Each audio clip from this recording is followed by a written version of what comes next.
Hola, encantado de estar con ustedes, amigos de República Dominicana. Mi nombre es Aldo Navarro, soy neumólogo pediatra de Perú y actualmente me desempeño en Singapur como Regional Specialty and Respiratory Medical Lead para GSK, Greater China and Intercontinental. Eh, es un gusto estar con ustedes para discutir un tema tan interesante, tan vigente, a pesar del tiempo, ¿no? Asma y rinitis en pediatría, una sola vía aérea, y cómo debemos optimizar el manejo o algunas sugerencias de cómo debemos enfocar el problema. Vamos a intentar hacer esto de la forma más práctica, usando algunos tips, usando algunas recomendaciones, viendo algunas guías de manejo y sobre todo intercambiando algunas experiencias de manejo que se están dando en diversas partes del mundo con respecto a esta patología. Como siempre, primero el conflicto de interés. Soy empleado a tiempo completo en GSK, poseo acciones en GSK. Bueno, como les comentaba, estoy basado en Singapur. Y estos son los 6 puntos que vamos a intentar conversar con ustedes en estos 45 minutos que vamos a tener esta actividad. Vamos a tocar algo de epidemiología, vamos a evaluar diferencias con adultos, si es que hay alguna asociación entre asma y rinitis, si se puede optimizar el tratamiento tanto en rinitis alérgica como en asma, si en asma ha cambiado en algo el manejo con las últimas recomendaciones, por ejemplo, en terapia proactiva o terapia reactiva, manejo en base a síntomas o manejo eh, regular. Y finalmente, si hay algo relacionado a rasgos tratables o en inglés treatable traits, que se usa tanto este concepto en enfermedad pulmonar obstructiva crónica, que se está usando ya en asma, si es que ya está tocándose el tema en rinitis alérgica y específicamente en pediatría, ¿no? Como siempre, la parte epidemiológica nos trae algunos datos interesantes. Quisiera enseñarles la progresión que tenemos en América Latina en comparación a otras partes del mundo entre el año 90, 2005 y 2017, haciendo hincapié y siendo específico para la población de 1 a 4 años. Población muy sensible, obviamente es riesgo de asma. No podemos establecer claramente el diagnóstico de asma totalmente en esta población. Sin embargo, cuando evaluamos históricamente, América Latina tiene los niveles más altos junto con Norteamérica en lo que equivaldría a asma asociado a este grupo etario. Si evalúan la última columna, en la cual aparece República Dominicana, el comportamiento es totalmente similar a lo que es América Latina, alrededor de un 10%, 11% en lo que es prevalencia de asma en este rango etario. Esto es muy importante siempre, porque nos da a entender cuánto es el riesgo de que el cual pudiera tener la parte de económica, la parte de polución, la parte de infecciones virales, y va a ser sumamente interesante evaluar esto en unos 3 a 4 años más para ver cuánto ha impactado COVID, por ejemplo, en nuestra epidemiología y los lockdowns, todos los encierros o cuarentenas que han tenido impacto y que de una u otra forma han reducido en algo la exposición viral tan asociado a estos problemas. Entonces, la prevalencia de asma es alta en América Latina, incluido el grupo etario de 1 a 4 años, es alta en República Dominicana, pero ese es hasta el año 2017. ¿Qué tenemos en los últimos 3 años? Intenté buscar un poco si había algo específico para Dominicana. Y sí, tenemos algunas estadísticas, algunos datos interesantes. La Organización Mundial de la Salud del 2018 establece el número de muertes por asma en Dominicana, 358 en total, algo de 0,6% de todas las muertes en el país. Y la tasa de mortalidad por edad la ponen en alrededor de 3,6 por 100,000. Eh, Puesto 89 en el mundo. No es una tasa muy alta que digamos, pero hay mucho que trabajar todavía para reducir. Sabemos que la tolerancia de muerte en asma debería ser siempre lo mínimo, idealmente cero. Hay que trabajar por eso y hay que buscar por qué. Y probablemente vamos a ver en los siguientes 2 trabajos algo interesante para tomar en cuenta. El 2018 se hace una encuesta en Santo Domingo. Son 600 estudiantes. Los criterios que se usan son de ATS. Y ahí lo que se hace es un cálculo de la prevalencia de asma y buscar ahí en qué tan frecuente podemos ver la enfermedad Y la prevalencia calculada es algo más asociado a lo que tenemos por encuestas ICE en América Latina, entre 15 y 25%. En algunos países en América Latina es hasta 30% en ese rango etario. En Dominicana tenemos 22%, muy asociado como tal. Siempre un poquito más en hombres que en mujeres que en hombres, mínimo. Eh, si evaluamos algunas diferencias en rango etario, sí vemos que a más edad tenemos, un poquito más aumenta la prevalencia, sobre todo entre 9 y 11 años. Nuevamente, ¿qué puede influir en esto? Falta de tratamiento, no reconocimiento de enfermedad, el iniciar la medicación y no mantener la medicación frecuentemente, alguna comorbilidad. Bueno, rinitis alérgica es el único trabajo que encontré en Dominicana publicado, 78% de asociación en esta población. Se cumple mucho la regla de que casi 80% de los pacientes que padecen de asma tienen rinitis alérgica como comorbilidad. Rash, dermatitis atópica, muy asociado, 70% también. Y finalmente en el Hospital Robert Reed. En el Hospital Robert Reed tenemos algunos datos del 2019, un seguimiento por 3 meses. No es una corte muy alta, son solo 36 pacientes, pero me llevo el mensaje en cuanto a retención y control. En cuanto a control, inicialmente 75% no controlados, eso se reduce solo a 16%, no con un control óptimo, pero al menos con control parcial y con un asma controlada en un 22%. Pero sí una reducción marcada de lo que es el asma no controlada una vez que se inicia tratamiento. Independientemente del que se lleve, se, se ve esta caída. Lo importante es que hay una alta suspensión del tratamiento, 30%, y 75% con limitación económica para comprar medicación. Entonces, acá uno puede entender cuáles pudieran ser los problemas. Acceso, parte económica, comorbilidad y probablemente, si es que hay abandono de tratamiento, progresión y más daño. Entonces, esas son las áreas a las cuales tenemos que estar abocados para optimizar manejo. ¿Qué tenemos en pediatría? Esto es similar en adultos. Voy a enfocarme específicamente en rinitis alérgica. El problema es similar a adultos y yo creo que lo primero siempre es tenemos que tener claridad en diagnóstico. ¿Y cuáles son los síntomas cardinales que tenemos que buscar en rinitis alérgica? Ok, la rinorrea acuosa, los estornudos que son paroxísticos, la obstrucción nasal, prurito nasal a veces asociado no con conjuntivitis. El punto siempre más importante y lo que molesta más es la obstrucción nasal, porque es la que da los síntomas nocturnos, es la que lleva mal sueño. La frecuencia nos interesa 2 o más por 1 hora de esos síntomas, pero esos son los síntomas cardinales que tenemos que buscar y de ahí valoramos la severidad.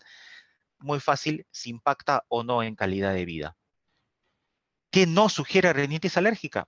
Yo creo que la parte de anosmia suena interesante por la época de COVID que tenemos, pero también nos orienta a una patología infecciosa en cierto grado. Goteo posterior, por ejemplo, rinorrea no acuosa, sino densa, purulenta, todo lo que nos lleva a lo que es rinosinusitis, por ejemplo, y sobre todo cuando tenemos obstrucción nasal pura, plena, sin otros síntomas, que pudiera ser desviación de tabique o algo anatómico o poliposis. Y es ahí cuando tenemos que evaluar el otorrino. Hay que asegurar siempre un buen diagnóstico. Y los problemas de rinitis alérgica todavía siguen vigentes. Lo que les enseñaba previamente lo sabemos desde años, desde de la década del 90 que estamos ahondando más en estos problemas. Sin embargo, si uno ve cómo ha variado un poco rinitis alérgica, el reconocimiento, que debe ser clave y claro vía IgE, el componente atópico asociado, la presencia de obstrucción nasal como síntoma cardinal, pero al menos 2 síntomas típicos como es rinorrea, prurito o estornudos asociados, es algo que se mantiene intacto. Lo que no varía y que tenemos que tomar en cuenta es la percepción. Para muchos médicos, rinitis es solamente goteo nasal. Es solamente algo que no tiene repercusión clínica, que es fácil de manejar y que es una enfermedad trivial. Y eso indica un total desconocimiento de lo que es el impacto sobre la vía aérea superior e inferior. Es algo que hay que tomar en cuenta. Es crítico el tratamiento efectivo de rinitis alérgica, puesto que está totalmente asociada e interconectada con vía aérea inferior.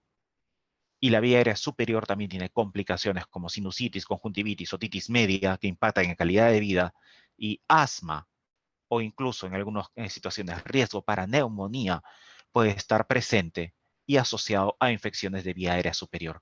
Se comporta como una vía aérea única en tanto a desarrollo como la presencia potencial de exacerbaciones de estas enfermedades inflamatorias. Esta percepción es la que tenemos que cambiar. Es difícil si es que no somos conscientes de todas las comorbilidades y complicaciones que tiene la enfermedad. Ya les había mencionado previamente la interacción, pero rinitis alérgica impacta no solamente en la parte física, sino también en la parte psicológica y en la parte de aprendizaje. Y estas complicaciones que podemos ver no son solamente relacionadas a corto plazo. Tenemos complicaciones a largo plazo y hay que tomar en cuenta esto mucho más en pediatría, en la cual seguimos a nuestros pacientes y tenemos que tener claridad qué es lo que sucede en el tiempo. Audición, por ejemplo, la parte de concentración, sueño, si están comprometidos audición y sueño, el aprendizaje y el rendimiento escolar y el desarrollo futuro va a estar totalmente afectado. Asma es una asociación que no podemos negar y si no controlamos bien rinitis, asma no se controla bien. Poliposis nasal, alteraciones craneofaciales, es decir, diversos detalles que van a tener impacto a largo plazo. Hay que ser consciente de esto, insisto, rinitis no es solamente goteo nasal o una enfermedad trivial. Siendo esto, ¿cuáles son las semejanzas y diferencias con adultos? Algunas semejanzas o similaridades es que lo que más molesta en niños es la congestión nasal, la obstrucción nasal. Eso es el síntoma cardinal que tenemos siempre en rinitis alérgica. ¿Hay impacto en actividades? Sí, en lo que es el desempeño que tenemos en la escuela, por ejemplo, en la productividad que pueden tener en adultos, pero es impacto en el día a día. Las características clínicas son en cuanto a sintomatología casi similares, quizás algunas diferencias en comorbilidades, pero no hay algo más especial en niños. Sí hay fuerte asociación con asma en ambas edades. Y el enfoque del tratamiento y manejo, en realidad, son mínimas diferencias. Es casi igual. Entonces, la parte de identificación de síntomas y lo que veíamos en guías de manejo de cómo reconocer el diagnóstico y el impacto en cómo clasificar, vamos a ver que es totalmente similar. ¿Cuál sería la diferencia? La diferencia está principalmente en el grado de comorbilidades que estamos manejando. Si vemos la asociación asma, conjuntivitis o dermatitis o alergia alimentaria, es mucho más frecuente en niños que en adultos. La parte atópica comórbida es mucho más alta, mucho más frecuente. Y los tipos de síntomas, si bien es cierto los síntomas son similares, la intensidad de los síntomas es un poco mayor en lo que es adultos en cuanto a fatiga, en cuanto a disminución de energía. En cuanto a niños, lo que es más intenso y más severo es la alteración del aprendizaje. Esto hace que los síntomas, siendo algo más intermitentes, tengan mayor intensidad y ameriten mayor control. Pueden ser menos sintomáticos, pero la repercusión es mucho más alta y la repercusión se da en ansiedad y en disfunción familiar. Si el niño no duerme, eso afecta también a los padres y se lleva un contexto familiar. Entonces, no subestimemos rinitis alérgica, no es una enfermedad netamente trivial, es una enfermedad que hay que considerar con mucha comorbilidad y con impacto, no solamente en el paciente, sino en la familia. Y esa es la principal diferencia con adultos. ¿Y en adolescentes hay algo adicional? Yo diría que sí, en adolescentes hay mucha más carga de enfermedad. Vamos a ver más marcado potencialmente lo que es el prurito ocular, la obstrucción nasal, el prurito nasal, incluso rinorrea. Vamos a tener mucho más impacto en calidad de vida que en lo que puede ser rinitis alérgica en comparación a niños de 6 a 11 años, en comparación a niños mucho más pequeños. Y adolescentes sabemos que son todo un problema para asma. Entonces, es un grupo especial, es un grupo en transición a edad adulta. Tenemos siempre que considerarlo en nuestro manejo y probablemente con un manejo diferenciado. Asma y rinitis, una sola vía. ¿Debemos siempre considerar esta asociación? La respuesta es sí, tenemos que hacerlo. ¿Hay impacto de rinitis o sinusitis en lo que es desarrollo de asma? Si hay rinitis, la posibilidad de desarrollar asma es 3-4 veces mayor en odds ratio. Si es que vemos esto en lo que es rinitis y sinusitis, rinosinusitis crónica, por ejemplo, pero con componente alérgico asociado, la asociación se incrementa hasta 6 veces. Entonces, no hay duda, hay repercusión en el desarrollo de asma. Y sabemos que esta comorbilidad afecta el desarrollo de asma muy marcado en lo que son visitas a emergencia, hospitalizaciones, visitas al especialista, uso de corticoides orales, exacerbaciones. Todos los indicadores son mayores en asma si es que hay rinitis asociada. Esto lo sabemos desde hace 15, 20 años. ¿Tenemos que seguir discutiendo el tema? Por supuesto. Si es que evaluamos ahora cohortes o clusters de pacientes con rinitis y la seguimos en el tiempo, ya podemos identificar qué pacientes con rinitis alérgica tienen mayor progresión a asma. Y son aquellos pacientes con rinitis que tienen alta carga tópica y que tenemos que medirles sí o sí, función pulmonar. Esos pacientes con alta carga tópica y con disminución en algo de función pulmonar generalmente son IgE positivos, generalmente tienen eosinófilos elevados y en el seguimiento vamos a ver hiperreactividad bronquial y vamos a ver síntomas compatibles con asma. Eso quiere decir, en resumen, paciente con rinitis alérgica, hay que evaluar la parte respiratoria baja, sí o sí, para determinar si hay función pulmonar normal o no. Si hay compromiso de función pulmonar, esos pacientes tienen más chance de presentar asma y mantener asma en el tiempo. Una excelente publicación para revisar y una buena forma de tamizar qué pacientes con rinitis alérgica pudieran progresar y que requieren mayor estudio. Sabemos que rinitis o asma, tiene una serie de causas por las cuales podemos tener exacerbaciones. Pero una muy bien reportada es la enfermedad alérgica comórbida. Notemos que en asma son varios puntos, es totalmente multifactorial, pero no contribuimos más a esa parte multifactorial no identificando algo obvio, sabiendo que la enfermedad alérgica comórbida, rinitis alérgica, rinoconjuntivitis alérgica, va a impactar en este grado. Entonces, esta asociación es muy clara, no hay que descuidarla. Hasta la guía GINA, en las últimas versiones, maneja muy bien estos conceptos y cómo debemos intervenir para disminuir exacerbaciones, que son uno de los puntos importantes en el manejo de asma, ¿no? Siendo el más importante a la larga siempre, el control y el no deterioro en función pulmonar, ¿no? ¿Qué más sabemos de la asociación? Les hice hincapié mucho acerca de lo que es el rendimiento escolar. Esto es deterioro escolar en adolescentes, en lo que son exámenes en Reino Unido. ¿Cuánto influye rinitis alérgica en este deterioro escolar en aquellos pacientes con rinitis alérgica que tienen impacto o poco rendimiento o caída en los exámenes? Bueno, hay síntomas de rinitis durante los exámenes y eso hace un diferencial. Hay uso de medicación de rinitis alérgica para pacientes que afectan estos exámenes y hay un diferencial en bajo desempeño. Y hay medicación también asociada. Es decir, no solamente son los síntomas, sino la medicación en cierto grado que están usando, que puede tener efecto en el sueño y antihistamínicos, un efecto colateral que acumulativo incluso muchas veces que podemos ver es la parte de somnolencia o es el mal sueño que tenemos con rinitis también, que nos colabora con esto. Todo esto influye en deterioro escolar, esto es en adolescentes en Reino Unido, pero noten también el diagnóstico de asma, más frecuente en aquellos pacientes que tienen rinitis alérgica y aquellos pacientes que tienen bajo desempeño en exámenes.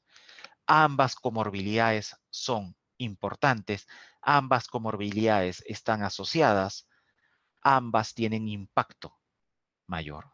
ambas deben ser tratadas, ambas coexisten. Esta asociación está bien establecida. La prevalencia reportada de asma es hasta 100% en pacientes de rinitis alérgica, es hasta 100% en pacientes con asma alérgica. La presencia de rinitis generalmente precede el desarrollo de asma, la mayoría de veces le llamamos ahí marcha atópica. No se da en todas las situaciones, pero bueno, es algo que hay que tomar en cuenta siempre como antecedente. Asma es frecuente en pacientes con rinitis, 30-50% pudieran tenerlo, dependiendo del tipo de atopía. Más frecuente en pacientes con sensibilidad a ácaro de polvo o a animales, a caspa en animales, por ejemplo. Y rinitis es un factor independiente. Pacientes atópicos o no atópicos para el desarrollo subsecuente de asma. Es decir, no tiene que ser IgE positivo o IgE negativo. No necesariamente tiene que tener dermatitis asociada. Si el paciente tiene rinitis alérgica de base, ya hay un antecedente para desarrollo de asma y el odds ratio es muy, muy alto, como podemos ver. Entonces, esta asociación está totalmente bien establecida. Estas publicaciones son de hace casi 20 años. ¿Esto ha cambiado? Si está bien establecida esta relación, ¿por qué esto no impacta en el manejo? Si vemos encuestas hechas a pacientes y a médicos que tratan asma severa o asma moderada severa, nos damos con una sorpresa que la mayoría de pacientes, primero, no están bien controlados, y lo segundo es que la mayoría tienen rinitis alérgica, ya sea moderada severa. 60% moderada severa persistente y un 12% moderada severa intermitente. O sea, alta prevalencia en pacientes con asma severa. ¿Y qué manejo le damos? Muy bien para asma, corticoide inhalado. Usamos vía oral quizás, antileucotrieno. Usamos antihistamínica de segunda generación, pero lo que menos se usa es corticoide intranasal, que es la medicación base para rinitis alérgica. Es decir, no estamos identificando bien la comorbilidad y si la identificamos, no la tratamos de una manera coherente. Hay que reforzar ese manejo y por eso de aquí en adelante, de a partir del año 2015, se han hecho una serie de intervenciones para optimizar guías de manejo y mejorar lo que es el impacto de la medicación. De ahí que discutamos cómo se debe optimizar este tratamiento para rinitis alérgica, cómo se debe manejar. Les comentaba que no hay diferencias en lo que es síntomas, en tipo de presentación en adultos, en niños. Esta clasificación entre frecuencia y severidad es similar. Hay que evaluar el incremento de síntomas, hay que ver la frecuencia de síntomas y hay que saber que si afecta el día a día, hay repercusión en el sueño, hay repercusión en las actividades que la persona trabaja o estudia. Hay que tener claridad en estas preguntas. La enfermedad se considera moderada severa. Si no tiene impacto en el día a día, y estos son todos los puntos, sueño normal, no afecta el día a día, deporte, actividad, trabajo, escuela, no hay síntomas molestos, lo consideramos leve. Pero si somos un poco acuciosos, la gran mayoría de casos tienden a ser moderados severos porque impactan en el día a día. La repercusión más frecuente o que más tenemos que ver es si es intermitente o persistente. ¿Qué tanto se está dando como tal? Insisto, si afecta el sueño, de por sí ya cumple la definición de moderado severo. Y hay medicamentos que nos ayudan para esto. Y en primera línea, los corticoides intranasales, por ejemplo, son la medicación base en la gran mayoría de guías, en la gran mayoría de casos, y los que tienen la mayor evidencia, probablemente. Hay superioridad en lo que es otras clases terapéuticas y antihistamínicos básicamente me ayudan con síntomas. Y el síntoma que ayuda es la rinorrea un poco, secreción nasal, sequedad o disminución de la secreción.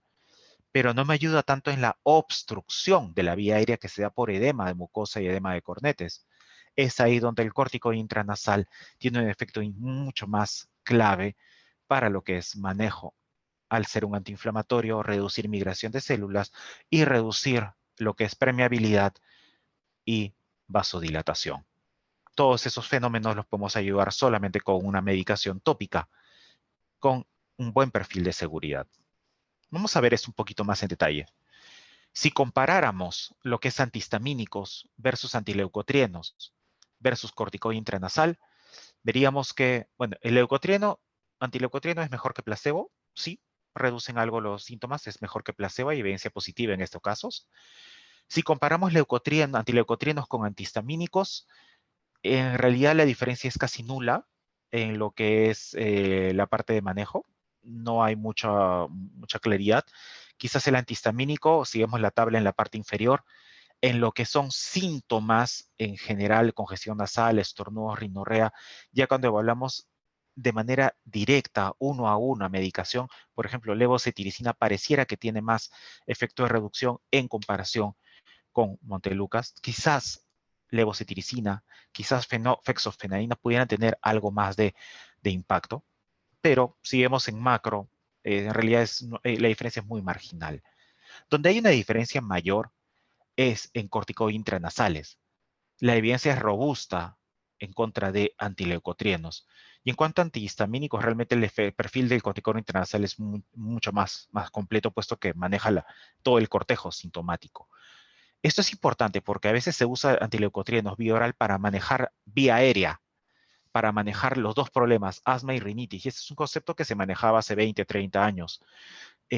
Ya no vale tanto la pena manejarlo de esa forma, puesto que antileucotrienos no es la primera medicación para manejo de asma, y como vamos a ver en rinitis alérgica, por evidencias en eficacia y en seguridad y en guías, y solamente usando esta asociación, ya vemos que no es la primera indicación tampoco en rinitis alérgica. Entonces, hay que buscar algunos cambios en el manejo.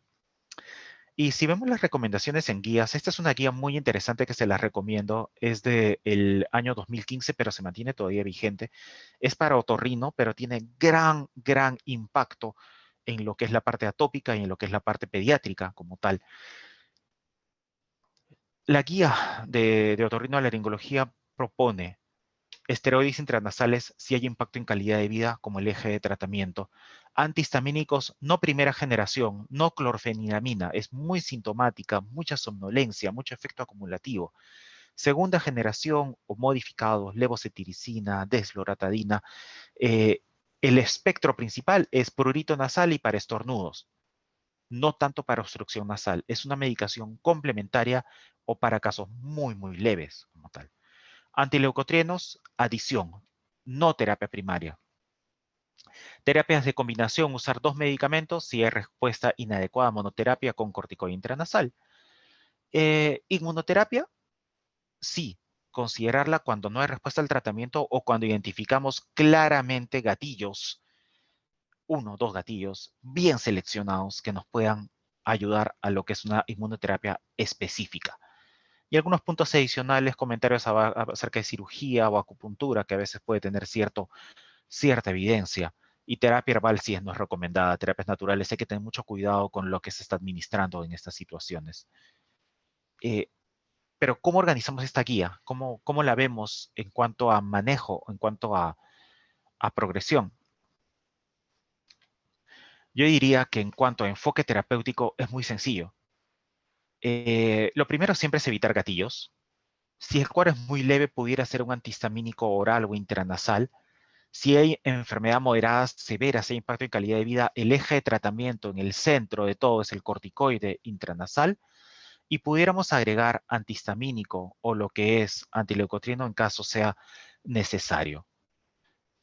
Ese es el eje, corticoide intranasal, reducción antihistamínico o incrementar antihistamínico o antileucotrieno en caso pudiera tener alguna necesidad. Lavado aseo nasal siempre, aumentar si hay pobre control, reducir si no hay pobre control, inmunoterapia específica dependiendo de la intensidad de síntomas. Y muy importante, reconsiderar el diagnóstico antes de aumentar la terapia en menores de 2 años y que no respondan antihistamínicos en una semana. ¿Por qué? Porque rinitis alérgica no es tan frecuente en menor de 2 años. Generalmente el punto de corte es para edad mayor de 2 años. Lo más típico en edades menores es lo que llamamos rinitis vasomotora. Y eso se maneja solamente con cambios de temperatura o sí con algo mínimo de algún antihistamínico, generalmente de segunda generación para manejar la parte de seguridad. Algo importante a comentar en estas guías o en este enfoque de tratamiento que vemos en base a corticoide intranasal es adherencia al tratamiento. La adherencia es algo que ya hace mucho tiempo se ha venido a tomar en cuenta y es un problema totalmente significativo en niños. Hay rechazo a medicación, hay rechazo al tratamiento. ¿Quién debería trabajar para esto o quién debería ayudarnos en esto? Es un binomio. Es el pediatra a cargo, buscando medicación adecuada, buscando preferencia del paciente. Preferencia del paciente, pero el paciente va a preferir siempre terapia oral y por eso deberíamos dar medicación oral. Busquemos preferencia del paciente cuando haya paridad en cuanto a eficacia. Si no hay paridad, no hay preferencia del paciente. Hay educación en base a qué medicación tiene que usar para poder manejar esto y en eso buscar qué medicación dentro de la mejor elección que uno pudiera tener puede influir en la adherencia. Podemos ver en esto si es medicación oral o inhalada, sabor, consistencia, la frecuencia de dosis. Imaginen una medicación que podría ser una vez al día, que sea administración tópica, pero que sea muy gentil con la nariz, que casi no ocasione goteo posterior, que no ocasione irritación, que no contenga alcohol que irrite o que lesione la mucosa. Todas estas cosas las tenemos que saber y se han desarrollado en el tiempo para ofrecer mejores opciones. Siempre hay que explicar a los padres y al niño, no importa la edad, hay formas como podemos explicarle a niños muy pequeños, pero sobre todo adolescentes, por qué tenemos que usar medicación. Y hay que hacer mucho énfasis en el efecto deseado y en los potenciales efectos adversos. Ahora, ¿qué es lo que ha cambiado en el tiempo de este enfoque en cuanto a educación, comunicación y ver preferencia del paciente, escucharlo mucho más? Es la tecnología. Ahora tenemos apps, tenemos aplicaciones, tenemos smartphones, tenemos diversas formas en las cuales podemos optimizar el seguimiento y seguir mejor a los pacientes. Esas herramientas nos ayudan a controlar mejor, a evaluar mejor adherencia y a poder tener mejor impacto en el control. Los teléfonos no solamente son para escuchar música o para tener juegos. Los teléfonos, las apps que tenemos nos ayudan sobremanera para manejar enfermedad crónica. Hay que darles un enfoque mucho más educativo y que nos puedan ser útiles en nuestro día a día como médicos. ¿Tenemos que evaluar preferencia del paciente? Sí. ¿Hay que evaluar atributos sensoriales?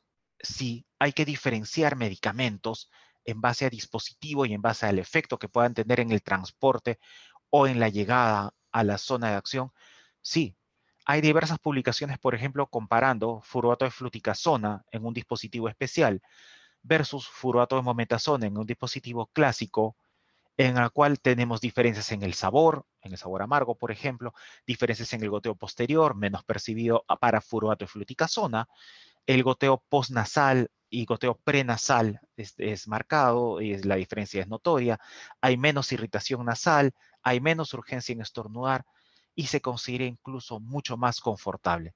Es decir, la preferencia en general en comparación de furvato de fluticasona versus furvato de mometasona, siendo ambos de acción prolongada, no es igual.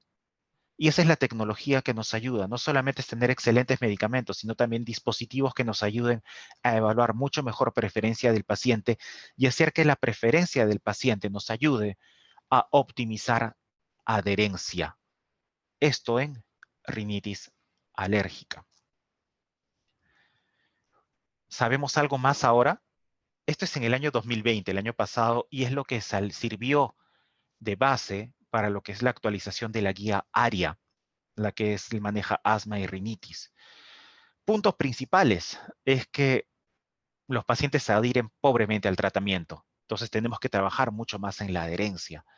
La vasta mayoría de pacientes nos escuchan en la consulta médica, nos afirman que van a seguir las recomendaciones y que todo está perfecto, que han entendido claramente y no siguen las recomendaciones, tanto de guías o prescripción. Entonces, si no hay un seguimiento adecuado, no vamos a poder valorar esto. Y la gran mayoría de pacientes están usando monoterapia en base a antihistamínico o corticoide intranasal. Muchas veces los pacientes reportan que la monoterapia con medicamentos que contienen corticoide intranasal tienen similar nivel de control, pero obviamente porque las usan para cuadro agudo, solamente por unos días. no notan la diferencia cuando usan la medicación a largo plazo porque no la usan a largo plazo. Hay que cambiar esto. Y, de hecho, notan que los antihistamínicos H1 orales presentan pobre nivel de control en comparación a medicaciones que contienen corticoide intranasal cuando evaluamos esto a distancia a largo plazo. Hay que educar más, por lo tanto, hay que buscar solucionar los problemas no en 2 semanas. Esto ayudó a que la guía ARIA, la guía para rinitis alérgica, en vez de enfocarse en manejos de 3, 6 meses o un mes, busque en su nueva versión tratar de controlar a los pacientes en la primera semana de tratamiento y sobre todo tomar decisiones en los primeros 3 días. Si el paciente no mejora en los primeros 3 días, buscar rápidamente adición. Si empezamos con un corticoide intranasal, que es la medicación de elección en la gran mayoría de casos, en 72 horas todavía no tenemos el control que queremos, adicionar quizás un antihistamínico sea una gran opción y eso nos ayuda a que el paciente en una semana que debe ser reevaluado y está en la mayoría de casos totalmente controlado. Muy simple, pero es escuchar al paciente para tomar decisiones. ¿Qué más nos manifiesta la guía ARIA? Esto no ha cambiado desde el 2017. El eje de tratamiento para manejo de rinitis alérgica es y sigue siendo el corticoide intranasal. Hay que evaluar siempre preferencia del paciente y disponibilidad de acceso, no hay duda, pero ya tenemos excelentes medicamentos con buena llegada, con dispositivos que nos ayudan en lo que es preferencia y sobre todo con buenas políticas de acceso para poder tratar mejor a los pacientes. Y si hay asma, rinitis concomitante, se trata rinitis de la mejor manera y se trata asma de la mejor manera. Y para asma, si vemos todas las guías, las actualizaciones en guías, incluyendo la GINA 2020, el tratamiento con medicamentos que contienen corticoide inhalado reducen frecuencia y severidad de síntomas de asma y reducen exacerbaciones y muerte por asma. Es decir, asma se debe tratar de la mejor manera posible y esto no ha cambiado. El mejor medicamento para el manejo de asma es la medicación en base a corticoide inhalado. ¿Este manejo en asma ha cambiado? ¿Hay alguna diferencia como tal? Tenemos guías que nos impulsan a usar medicación ya no de manera regular, sino cuando el paciente se sienta mal, terapia en base a reactividad.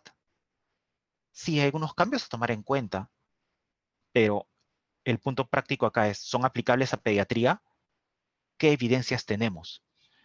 Hay diferentes guías de manejo, hay diferentes recomendaciones. GINA, la BTS, la que es la Sociedad Torácica Británica, NICE, GEMA en España, hay en China, en Canadá, en Chile, tenemos diversas guías de manejo. Lo importante es que todas están alineadas en algo. El tratamiento inicial es en base a corticoide inhalado como un preventivo y la mayoría de veces hay lo que es el beta-2 de acción corta como aliviador. Esto es muy importante para tomar en cuenta.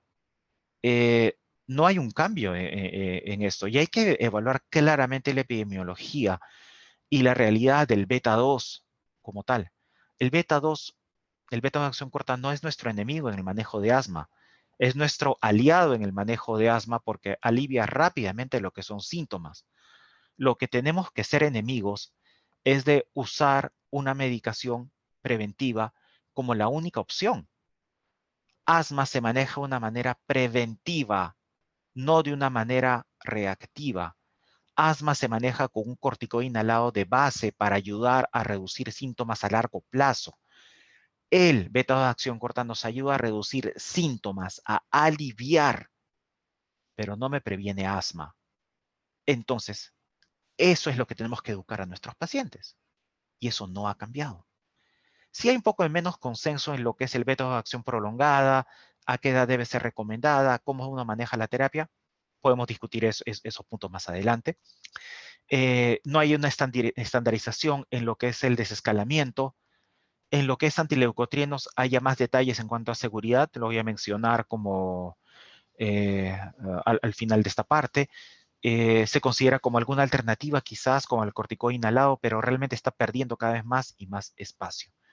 Yo creo que lo más importante de las guías es leerlas, revisarlas, ver si aplican a la realidad local, ver si se ajustan a la realidad local siempre, y ver cuáles son los niveles de evidencia que tenemos propuestos para la parte pediátrica. Punto principal que es para todas las guías de manejo, hay que evaluar qué factores de riesgo nos ayudan a progresión de enfermedad. Y estos pueden ser identificados en atención primaria sin problemas. ¿Qué factores de riesgo hay para exacerbaciones como tal?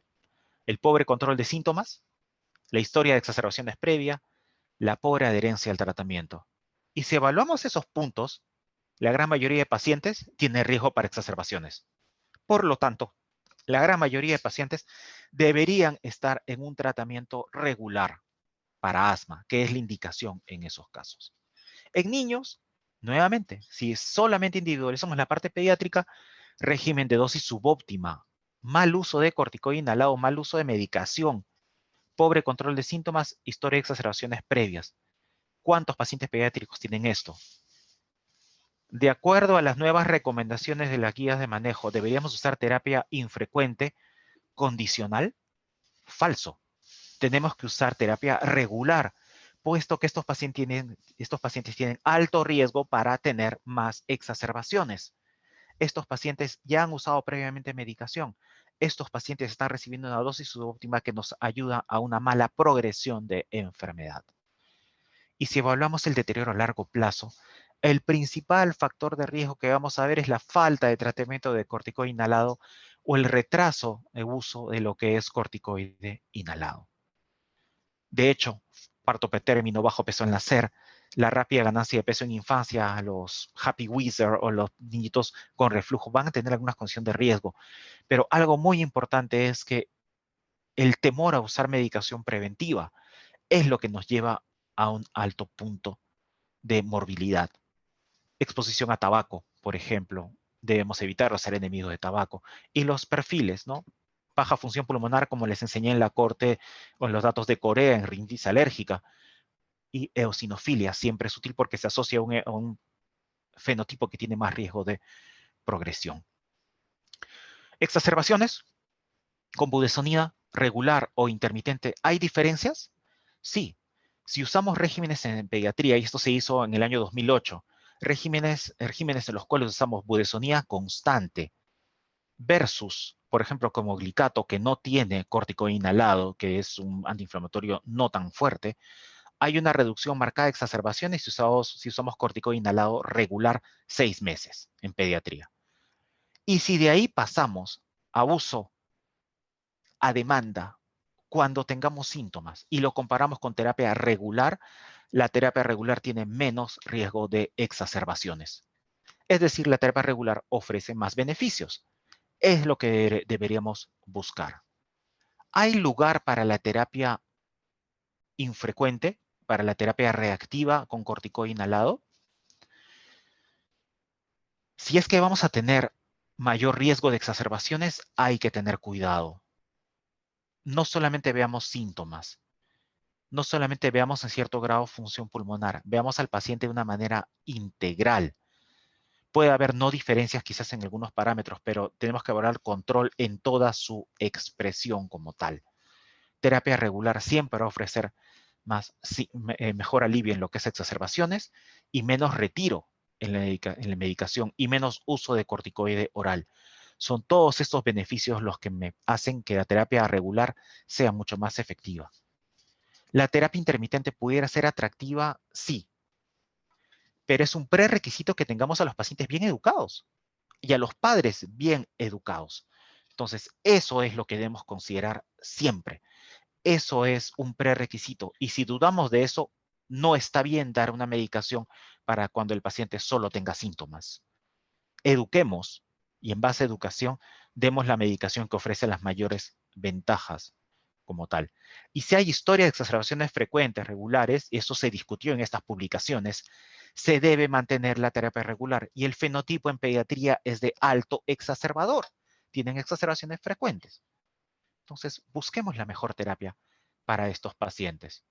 Y no nos olvidemos que siempre que recomendamos una terapia intermitente en enfermedad crónica, le estamos diciendo al paciente que es una enfermedad recurrente, que no es una enfermedad realmente tan importante, porque de cuando en cuando la tiene que tratar. Le bajamos la intensidad, le bajamos la gravedad. por lo tanto le bajamos el seguimiento. Mucho cuidado. Esto fue en el año 2012, cuando hemos hecho este análisis. ¿Hay más publicaciones? Sí, hay más publicaciones. En el año 2011-2012, Fernando Martínez hace esta publicación, el estudio TREX es muy interesante, en la cual busca dar beclometasona regular, lo combina con beta de acción corta, lo usan solamente por razones necesarias, a demanda también, a ver si hay algún beneficio como tal, y lo comparamos solamente con beta de acción corta. El mejor impacto que se da en exacerbaciones se da con corticoide regular. Y la menor tasa de abandono si fallas al tratamiento se da con corticoide regular. Entonces, busquemos en cierto grado dar básicamente una terapia en base a corticoide inhalado y de una manera frecuente. Es la que ofrece siempre mejores resultados, es la que ofrece un buen perfil de seguridad, es la que ofrece menos abandonos. Ojo, aseguremos siempre el seguimiento del tratamiento. Por X motivos quiere usar una terapia solamente condicional cuando el paciente tenga síntomas, hay que tener mucho cuidado y hay que evaluar con mucho juicio al paciente y a la familia. Hay guías que lo están proponiendo en algunos países, hay que tener mucho cuidado. Guía GINA puede estimularlo en adolescentes. Verifiquemos porque el adolescente es el paciente en formación, al cual hay que educar más. Y si lo mal educamos al inicio, imaginen qué paciente vamos a brindarle al médico de adulto cuando el paciente crezca y solamente use medicación cuando tenga síntomas y no quiera usar medicación regular. Eduquemos siempre en lo que es el mejor tratamiento. ¿Terapia combinada ofrece algún beneficio en pediatría? Por supuesto. Alivia lo que son impacto en síntomas. Tenemos días libres de síntomas de una manera similar que el doble de dosis de corticoide inhalado. Esa es la gran ventaja. Podemos ahorrar corticoide inhalado en comparación a lo que es, si comparamos con la que es terapia combinada en beta de acción prolongada. Hay mayor impacto quizás en función pulmonar, pero para mí el mayor beneficio que tenemos en terapia combinada es el ahorro en cuanto a corticoide y podemos seguir escalando en caso sea necesario. Y finalmente, en la parte de asma es una reflexión, ¿no? Si sabemos que tenemos que controlar a un paciente, que el control es el mejor parámetro y es eficacia a largo plazo, ¿por qué vamos a elegir una terapia reactiva en base a manejo de síntomas variable? Si es que una terapia proactiva ofrece todos los beneficios y si es que una terapia reactiva se va a guiar básicamente de la presencia de síntomas y de la presencia de no control de enfermedad como el parámetro clave. Es decir, voy a esperar a que tenga síntomas para dar la medicación que me va a ayudar con el tratamiento. No encaja. Demos medicación para prevenir, demos medicación para controlar, demos medicación para mantener el asma en el mejor control posible en el tiempo, disminuyamos después y coloquemos lo mínimo necesario. Objetivos a largo plazo, buen control de síntomas, minimicemos riesgo de episodios, mejoremos calidad de vida y mantengamos función pulmonar. Nada de esto es a corto plazo, todo es a largo plazo. Y la seguridad de corticoide inhalado es un punto muy importante. No hay cuestionamientos, es una medicación que a dosis bien llevada va muy bien, en infecciones superiores, en neumonía, en todos los contextos no hay algún incremento como tal para tomar en cuenta en pediatría. Sí, ojo, vigilar en antileucotrienos la parte de cambios psiquiátricos en pacientes con rinitis, en pacientes con asma, es algo que se reporta mucho y que realmente conlleva que uno detenga la medicación de manera inmediata. Y es por eso que antileucotrienos actualmente no son considerados como primera línea ni en asma ni en rinitis alérgica. El último punto, rasgos tratables. El manejo enfoque en cuanto a problemas y los problemas más prevalentes en pacientes. ¿Esto también se puede ver en rinitis alérgica? Sí. Y es más, el componente de vía aérea superior se ha detectado claramente en asma severa y contribuye la enfermedad de vía aérea superior y la inflamación eosinofílica que han combinadas, colaboran al componente de rasgo tratable en el dominio pulmonar, por el tipo de inflamación y por el goteo posterior, y en el componente extrapulmonar como un componente agregado. Rinitis aumenta la inflamación en vía aérea, afecta función pulmonar en la vía aérea baja. Rinitis alérgica como comorbilidad nos aumenta la respiración bucal y eso incrementa la parte de síntomas. Hay componente pulmonar, hay componente extrapulmonar muy clave e identificado si vemos rasgos tratables en asma severa. Y ya en otorrino se están viendo algunos rasgos tratables y algunos problemas a considerar en pacientes con asma. Y se ve siempre la asociación de rinitis alérgica, apnea obstructiva del sueño, por ejemplo, rinosinusitis crónica con poliposis nasal como principales marcadores. Estas enfermedades tienen que ser descartadas. Nos ubican algunos rasgos tratables. ¿Qué datos, qué enfermedades se asocian a obstrucción nasal en pacientes con asma? Y el otorrino tiene que buscar, tiene que descartar. Son cosas básicas a tomar en cuenta. Esto pudiera tener algún impacto adicional en lo que son rasgos tratables en guías de manejo. Sí, la parte de inflamación, la parte de alteración en la defensa de la mucosa y factores exógenos tienden a marcarse, tienden a haber algún problema. La inflamación de la vía aérea tiene que ser etiquetada como un rasgo tratable. La alteración en la defensa de la mucosa aérea está relacionada a parámetros como hiperdensidad de moco, como falta de motilidad de moco, como tal. Y los factores exógenos nos ayudan también a lo que es evaluar y detectar asma ocupacional, a evaluar asma detectada por aspirina. Es decir, hay diversos rasgos tratables, inflamación, datos locales en la vía aérea y otros factores exógenos que tenemos que evaluar. Hay evidencia de esta asociación entre asma, rinitis y rinosinusitis crónica robusta. Un individuo puede tener varios de estos contextos, varios de estos rasgos, y estos pueden variar en el tiempo. Hay que tomarlos en cuenta. Y hay que observar estos rasgos tratables para evaluar lo que es nuestra medicina de precisión y qué tratamiento debería ser el más adecuado.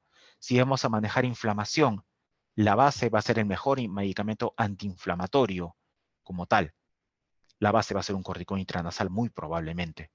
Si es alteración en la defensa de la mucosa, hay que buscar antibióticos probablemente, hay que manejar viscosidad, hay que evaluar fibrosis quística y medicación que me ayuden a regular el transportador de fibrosis quística, por ejemplo. Y si es que tenemos factores exógenos, incluido adherencia, hay que optimizar estos parámetros y hay que bajar exposición. ¿Qué les puedo dejar de puntos importantes en lo que hemos conversado en alrededor de estos 40 o 45 minutos? Que la rinitis alérgica no debe ser subestimada.